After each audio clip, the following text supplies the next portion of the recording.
Je suis un peu claustro et je me disais, si je restais enfermé dans la boîte à questions, à un moment il n'y a plus d'air et tu crèves dans la boîte à questions, quoi. C'est fou parce que c'est quand même une émission de divertissement, quoi. Enfin, c'est un truc un peu pour faire passer du bon temps aux gens et il est mort dans la boîte à questions. Mais mon vieux.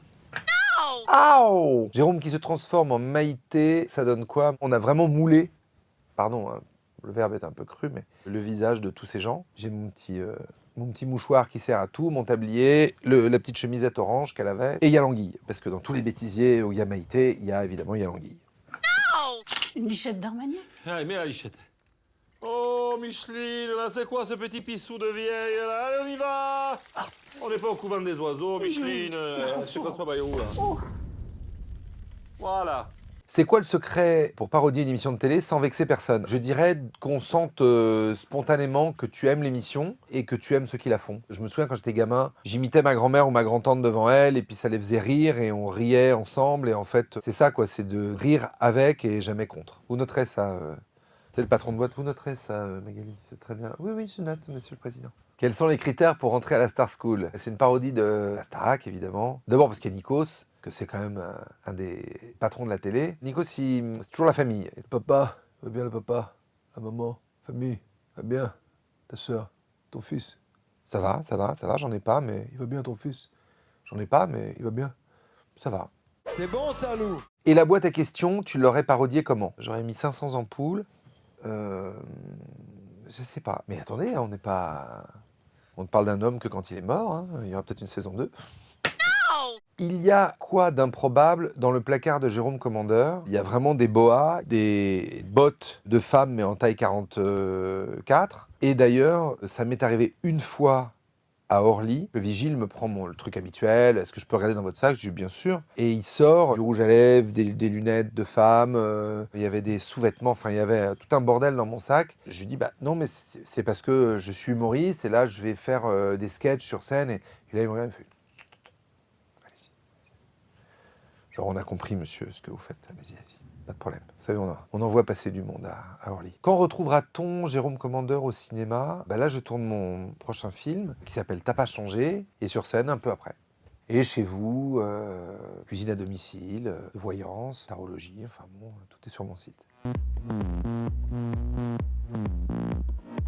Bon, dis donc, ouais, t'as vu le nombre de fois que je suis venu, on se smack. Ça fait 1000 ans, on s'est pas vu la boîte à questions. Je suis heureuse de vous retrouver. Vous m'avez manqué très fort. Aouh! Je suis trop chaude. Le moment le plus gênant que tu aies vécu sur scène, raconte-nous. Très récemment, il y a exactement une semaine, j'étais sur scène à Besançon et dans l'excitation et le bonheur, j'ai fait une roue et il y a un sein qui est sorti. Bisous! Après avoir conquis 500 000 spectateurs avec Hors Normes, c'est quoi ton goal avec On est ensemble? C'est de confirmer. Le deuxième, c'est toujours le plus dur. Donc avec On est ensemble, je veux faire 500 001 spectateurs. Il paraît que certaines de tes vannes naissent sous la douche. Oui, ça donne quoi à peu près? Sur la douche, donc j'ai une baignoire, ça va. Du coup, je suis assise quand je me douche. À ce qui paraît, c'est bizarre. Je suis comme ça, je suis en train de mettre de l'eau. Je sens que mon cerveau il commence à partir. Je réfléchis à ma vie au début, après je réfléchis au spectacle. Et tout d'un coup, en fait, je vais mettre le jet d'eau comme ça sur moi.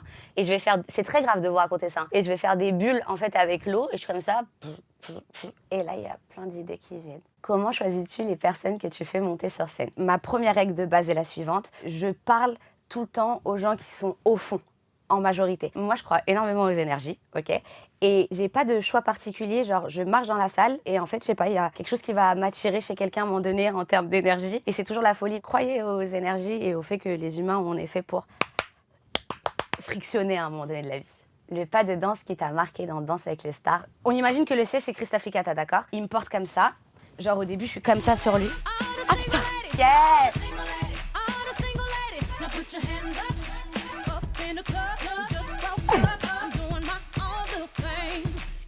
De rien. Après, Danse avec les stars, t'en es où avec la danse et le sport en général? Alors franchement, je fais plus de sport. Mais du coup, j'ai commencé à avoir des abdos. Putain, j'ai envie de vous les montrer, mais je vais pas le faire. Il faut pas faire ça, Inès, d'accord? Là, j'ai regrossi et tout parce que je mange et tout. Mais je les ai encore. Si je contracte bien comme ça, on voit 2 lignes de là à de là. C'est quoi la définition du divorce de Inès Reg? Mon premier, c'est désir. Mon deuxième, c'est plaisir. Mon troisième, c'est souffrir. Ah, mais mon tout fait des souvenirs.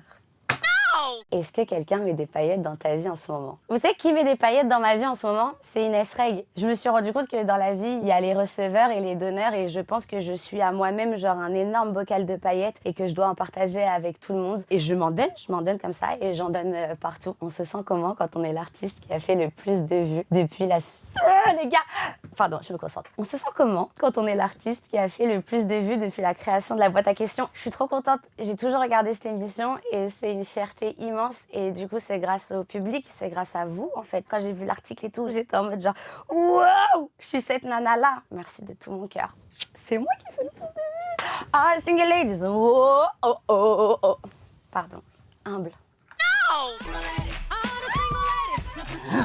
Allez, Inès, souplesse. Montre que t'as fait danser avec les stars. 1, 2, 8. Bisous. Ça te fait penser à quoi cette phrase? La vie est sous les projecteurs. J'étais gamin et j'ai pris un compas et j'ai gravé sur mon banc d'école « La vie est sous les projecteurs ». Une espèce de mantra qui m'a finalement poursuivi et accompagné puisque voilà, je suis sous les projecteurs.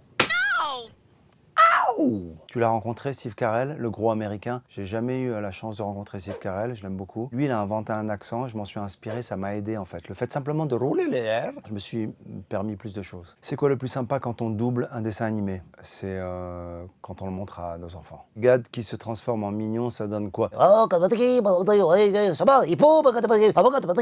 Je sais pas le faire. Le doublage par l'intelligence artificielle, ça te fait peur. Alors non, ça ne me fait pas peur. J'ai l'impression qu'il faut qu'on s'arme, qu'on s'équipe, qu'on s'organise, mais rien ne me fait peur, moi, dans ce qui vient. Je crois qu'il faut protéger tous les interprètes, tous les acteurs, tous ceux qui servent les voix pour le dessin animé, mais il faut faire avec. De quel acteur américain aurais-tu aimé être la voix française? Peut-être Stallone? Le côté un peu comme ça, peut-être. Mon ring, c'est la rue. Tu nous chantes un extrait de Everybody Wants to Rule the World. And down, down, down, down. Faut prendre plus haut. Everybody, all down, man, and rush, connaît pas les paroles. Everybody, all to rule the world. Out of the banane. Il paraît que tu ne gères plus tes réseaux sociaux. Non, je m'en suis éloigné parce que y a beaucoup de vacuité, malgré le fait que ce soit un outil formidable. J'ai fait quand même des rencontres, j'ai lu et vu des choses intéressantes sur les réseaux sociaux, mais il y a aussi de la haine, il y a aussi beaucoup de lovers excessifs et de haters excessifs. Donc c'est pas la vie, et tout ce qui n'est pas la vie, j'essaie de m'en éloigner. Mais je crache pas dessus, voilà, je comprends qu'on puisse être dessus. Et aussi, c'était un peu addictif. Gad Elmaleh à 53 ans, il est vraiment lui-même. Alors en tout cas, il est une version très très proche de lui-même et il est en permanence en train d'essayer d'être lui-même.